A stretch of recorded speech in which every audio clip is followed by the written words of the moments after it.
자, 여러분 안녕하세요. 오늘도 즐거운 사회 수업 시작하도록 하겠습니다. 오늘은 교과서를 몇 페이지를 펴냐면 206페이지 일상생활과 법이라는 법의 종류와 특징에 대해서 알아보도록 할 거예요.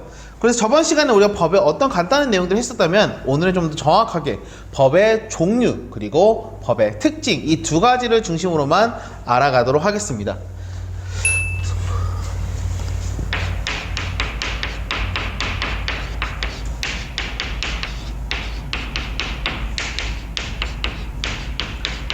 자, 우리가 한번 생각해 봅시다. 법의 종류, 뭐 그건 넘어다 치고 법의 특징이 뭐가 있을까요? 법의 특징.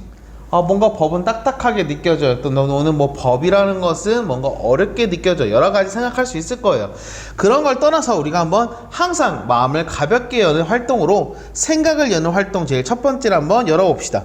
그래서 제일 첫 번째 바로 어디냐면 우리는 서로 어떤 관계를 맺고 있을까라고 내용이 나와 있는데 법적으로 부부가 되어야 해요. 또는 죄를 지었으니 법에 따라 처벌을 받아야 돼요. 이런 두 가지가 내용이 나와 있습니다. 사실 나는 이거 처음 봤을 때 이게 뭔 소린가 했어. 근데 어쨌든 내용을 보다 보니까 나와 있는 거 하나는 개인과 개인의 관계, 하나는 개인과 국가 간의 관계라서 두 가지 힌트가 있을 거예요. 그 내용을 한번 확인해서 답을 찾아보길 바랍니다. 잘 찾았을 거라 보고 아마 답은 부부 같은 경우는 개인과 개인이 만난 관계가 될 거예요. 그리고 여기 나와 있는 범죄자와 그리고 경찰 같은 경우에는 국가가 개인을 잡아들였잖아. 그래서 국가와 개인의 관계가 될 겁니다. 자, 어쨌든 이런 식으로 해서 법이라는 것은 개인과 개인에 관련된 법이라는 게 있고 또한 국가와 개인에 관련된 법이 있습니다. 말이 점점 더 어려워지고 있죠. 그렇게 생각하지 말고 간단하게 조금 더 어려운 법과 조금 더 우리에게 가까운 법 정도로 생각하면 될 겁니다. 그래서 공공기관이라든가 좀 약간 높은 쪽에서 쓰는 그런 법, 그리고 우리에게 가까운, 우리가 일상적으로 어쩌면 쓸 수 있을 것 같은 법, 이런 두 가지로 한번 내용을 알아가도록 할 거예요. 그 내용이 어디냐? 바로 교과서 207페이지를 한번 봅시다. 자, 207페이지 제일 첫 번째 제목 한번 집에서 같이 한번 읽어볼까요? 바로 공법과 사법이라고 나와 있습니다.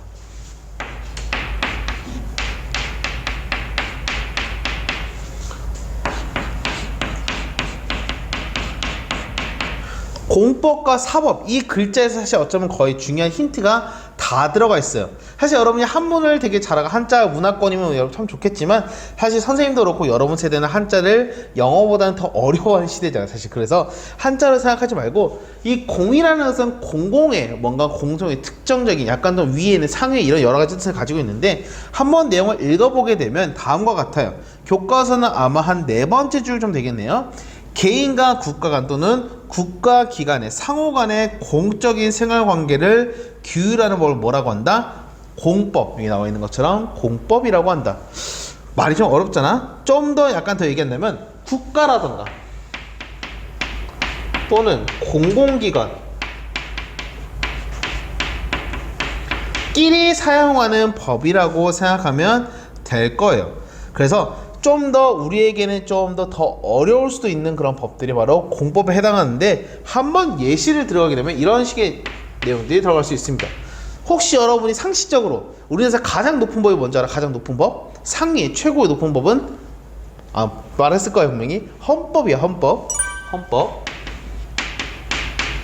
하나 정도 알아둡시다. 우리나라 제1조 1항 우리나라는 민주공화국이다 이런 식으로 나와 있어요. 어쨌든 가장 높은 법이 헌법이고 그 외에도 예를 들면 여러분이 최근에 뉴스에도 많이 나와 있죠. 뭐 어떤 지역에 뭐 특정한 나쁜 사람들을 뭐 이제 잡아들인다든가 이 사람들을 이제 처벌하는 법. 그걸 뭐라고 하냐면 형사들이 하는 법이라 해서 형법이라고 합니다. 형법.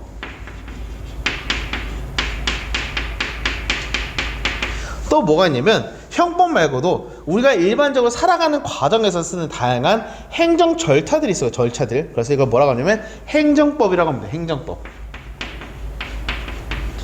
행정 우리가 다 하진 않잖아요. 그래서 국가기관이라든가 공공기관을 쓰기 때문에 불하고 썼네. 행정법입니다.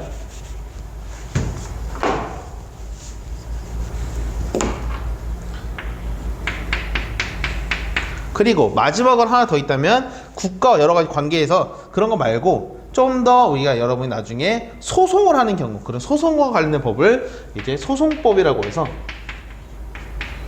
이런 것들이 대부분은 이제 공법에 들어가는 카테고리 안에 들어가는 법이라고 할 수 있어요. 근데 여러분이 느꼈을 때 이런 법들 약간 이미지가 어때요?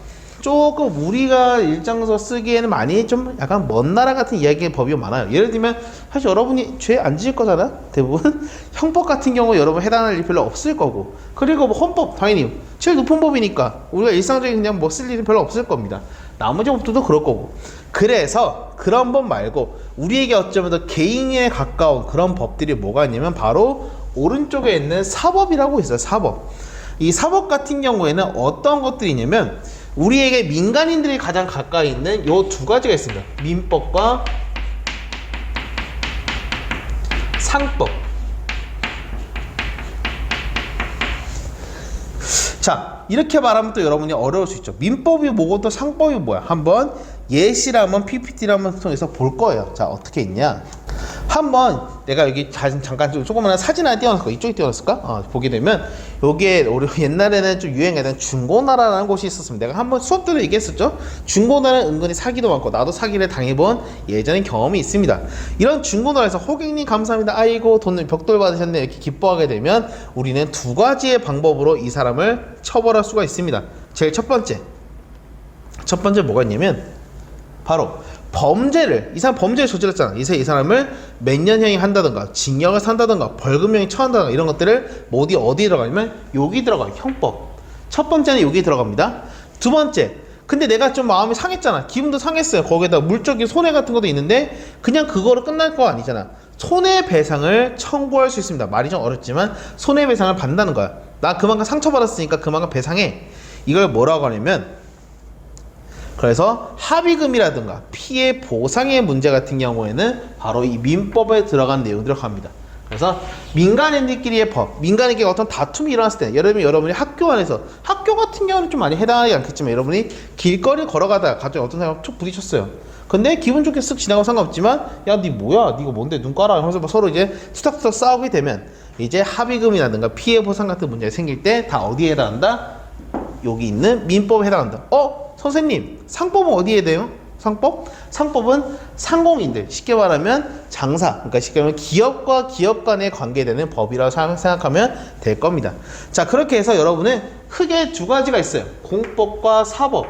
공법은 약간 국가기관이나 공공기관에 해당하는 것들이고, 사법 같은 경우는 개인들 또는 약간 상인이라든가 상공업자들을 위한 법, 이렇게 해서 두 가지 틀로 크게 구분된다라고 정리할 수 있습니다.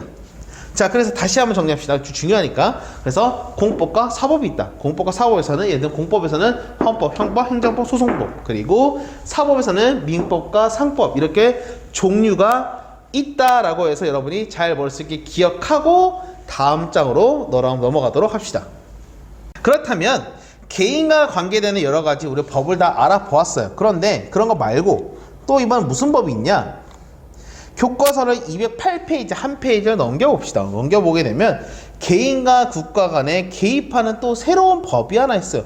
아니, 또 이렇게 복잡하게 공법과 사법이 됐지 뭘 또 새로운 법이 있어. 그게 뭐냐면 바로 여러분을 지켜줄 수 있는 하나의 다른 말인, 여러분 교과서 사회라고 했잖아. 사회에다가 법이란 글자만 붙여봅시다. 바로 사회법이에요.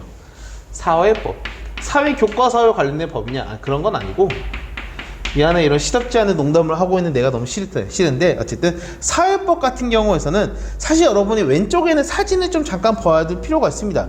바로 이게 뭐냐면 예전에 있는 아주 어린 아이가 공장에서 일하는 아이의 모습을 잠깐 볼 수가 있는데, 우리가 볼 때는 사실 여러분도 물론 일할 수 있긴 하지만 근데 너무나 어린 아이가 과연 일하는 게 옳은 사회인가? 내 생각엔 좀 문제가 있어요. 왜냐면 이 애가 원해서 진짜 일을 하는 거라기보다는 집에 돈이 없거나 뭔가 힘든 상황이 생겼기 때문에 일을 하고 있을 거란 말이야.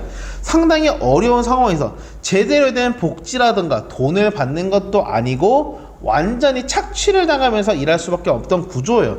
이런 사회를 구조를 벗어나고 개선시키기 위해서 특별하게 만든 법, 이걸 뭐라고 한다? 사회법이라고 합니다. 그래서 여러분들 쉽게 말하면 예를 들면 근로자라든가 장애인이라든가 저소득층 사회적인 약자들에게, 사회적 약자를 생각하면 돼요. 사회적 약자.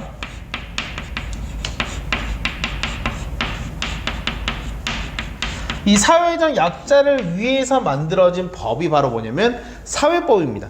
그래서 사실 우리가 살아가는 데 있어서 누구나 잘 사는 사람이고 못 사는 사람이 있는 건 당연해요. 그렇지만 너무 출발선이 다르다 해서 그 사람이 평생 못 산다는 보면 없잖아. 그래서 어떻게 최소한 그 사람들 어느 정도는 출발선을 어느 약간 맞춰주기 위한 법이 뭐냐면 이 사회법이라는 건데, 대표적으로 어떤 종류 법이 있냐면 첫 번째로 노동법이 있습니다. 노동법. 그래서 노동법 상당히 중요해요. 물론 여러분이 대부분 다 금수저여가지고 다 기업을 가지고 여러분이 떵떵거리면 참 좋겠지만, 대부분 사람들은 나중에 어떤 회사에 들어갈 수도 있고 어떤 곳에 일할 수 있는 대부분 노동자가 됩니다. 그래서 이런 여러분들을 보호하기 위해서 만드는 법이 뭐냐면 노동법이에요. 최소한 우리가 몇 시간 일한다. 선생님 같은 예를 들면 뭐 8시간, 9시간 일하는 게 법정 근로시간이라는 게 있어요. 근데 내가 뭐 하루 종일 예를 들면 뭐 24시간 일한다던가 20시간 이상 일하게 된다? 그럼 아마 나 다음 날쯤에 교정실 앞에서 쓰러져 있을 겁니다.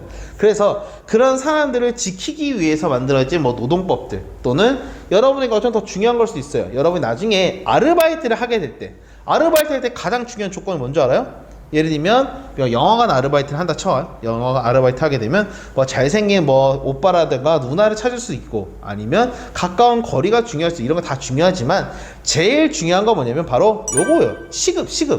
시급을 제대로 주냐 안 주냐가 상당히 중요한데, 그래서 대표적으로 최저임금법,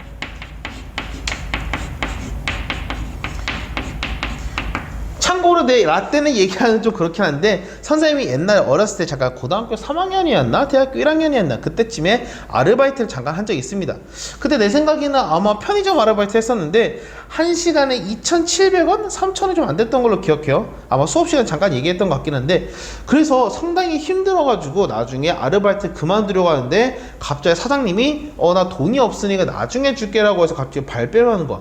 너무 화가 나는 거야. 내가 웬만하면 화 잘 안 내거든요. 화 안 나는데 갑자기 화가 나가지고, 아니 그러신 게 어딨어요? 막 했는데 알고 보니까 내가 근로계약서나 이런 제대로 된 서류 작성 같은 거 하나도 안 했던 겁니다. 그래서 여러분이 왜 이야기를 하냐면, 나중에 혹시 아르바이트를 하게 되더라도 근로계약서라고 하는 기본적인 서류라든가 그런 것을 다 남겨놔야 됩니다. 그냥 여러분이 그냥 가서 일해주지 뭐 이렇게 하게 되면 나중에 사장이 발뺌하게 되면 돈을 받을 수 있는 과정이 아주 곤혹스러울 겁니다. 그래서 이런 법들 같은 것도 잘 지키고, 또 좀 잘 지키는 사람들 만나야겠지만, 최소한 그렇다면 여러분이 법을 알고는 있어야 될 거죠. 알고는 있어야 되죠. 알고는. 자, 그래서 예를 들면 2020년 같은 경우에는 최저임금이 8,590원이었어요. 아마 계속 만원 가까이 올라가게 됐던데, 물론 물가 상승에서 너무 빨리 올라가지고 여러 가지 불만도 많은 걸로 알고 있습니다. 그렇지만 어쨌든 여러분이 이 최저임금보다는 똑같거나 더 많이 받아야 되는데 더 낮게 주는 기업이 있다? 그런 경우에는 신고할 수도 있습니다. 자, 그래서 예를 들면 아르바이트 얘기 좀 약간 사진 약간 띄워놓을 텐데, 여러분이 아르바이트를 하게 될 때 특히 백화점이나 마트 같은 거라고는 그나마 근로계약서를 제대로 써요. 근데 뭐 예를 들면 커피숍, 카페 알바 이런 거 할 때 그냥 사장님이 나 잘생겼네 콜, 아니면 뭐 예를 들면 너 일 잘하게 느끼네, 오케이 너 내일부터 나와, 그냥 어물쩡 저물쩡 넘어가게 돼서 아르바 하다가 예를 들면 사장님 갑자기 어려워져가지고, 야 준서가 너 안 되겠다, 이제 더 이상 다음 달부터 못하니까 너 내일부터 나오지 마. 아니 사장님 당장 나 월급 받아야 하는데 그런 게 어딨어요. 응 몰라 나 몰라 하면서 가게 되면 법적으로 싸워야 되는데 여러분이 불리할 수밖에 없어요. 왜냐면 이 종이를 안 썼기 때문에. 그래서 여러분이 이런 사회보장법을 받기 위해서는 사회법이 뭔지도 알아야 되고, 아까 말했던 최소한 근로계약서라는 거를 써야 된다라는 상식 정도는 알아두라는 게 제 말하고 싶은 가장 중요한 요지이기도 해요.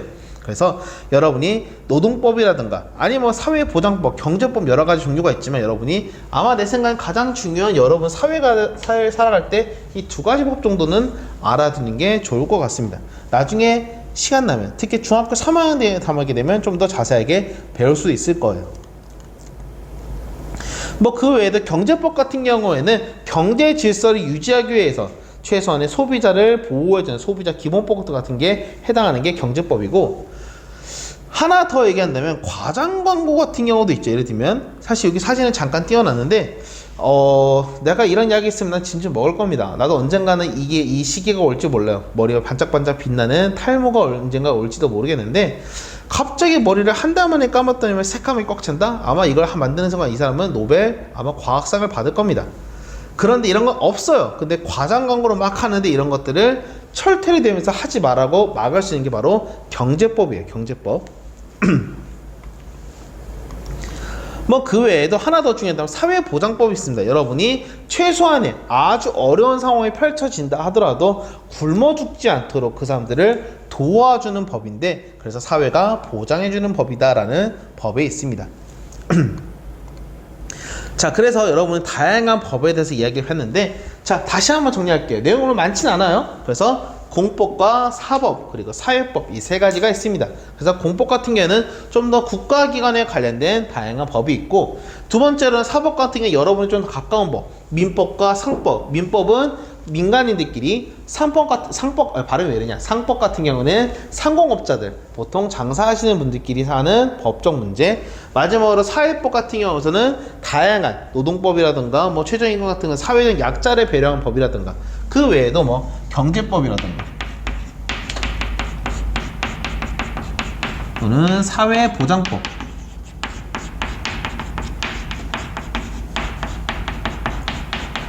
이런 내용들이 전부 다 포함하는 법이 뭐냐면 사회법이라고 합니다. 그래서 여러분이 각각의 이 종류들, 공법과 그리고 사법 그리고 사회보장법, 사회법 이 세 가지는 여러분 종류와 그 각각의 특징이 무엇인 정도는 알아두었으면 좋겠습니다. 자, 그러면 교과서 한번 209페이지 한번 볼게요. 209페이지를 보게 되면 여러분의 법의 종류를 구분하는 법이 있을 겁니다. 여러분 그림과 함께 한번 내용을 잘 연결해서 한번 답을 확인해 보길 바랍니다.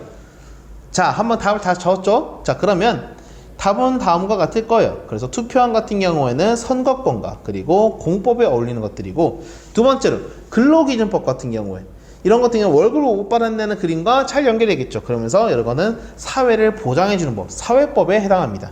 그리고 마지막으로는 깨진 도장에 보상해주세요. 내 물건이 망했잖아. 그런 거기에는 최소한의 경제법. 그래서 예를 들면 말 잘못했네. 민간인에게 문제, 여기 사법에 들어갑니다. 자, 이런 식으로 해서 여러분이 물론 좀 어려울 수는 있어요. 그렇지만 최소한 이런 법의 종류가 있구나, 그리고 또한 이런 법의 각각의 특징들이 있구나 정도만 머릿속에 기억하면서 오늘 수업을 마무리하도록 할 겁니다. 선생님 오늘 왜 이렇게 일찍 끝나요? 라고 할 수 있는데, 다음 주 화요일날 여러분의 최고의 하이라이트 수업이 남아있어요. 바로 뭐냐면 바로 재판입니다. 재판. 요거가 조금 길어질 수 있기 때문에 오늘은 여기까지만 정리하고 퀴즈 몇 가지만 간단하게 푼 다음에 다음 시간, 바로 언제 할 거냐면 우리 다음 주 화요일이에요. 다음 주 화요일날 사회 시간에서 다시 만나도록 하겠습니다. 자, 오늘의 수업은 여기까지 할게요. 다음 시간에 만납시다. 안녕.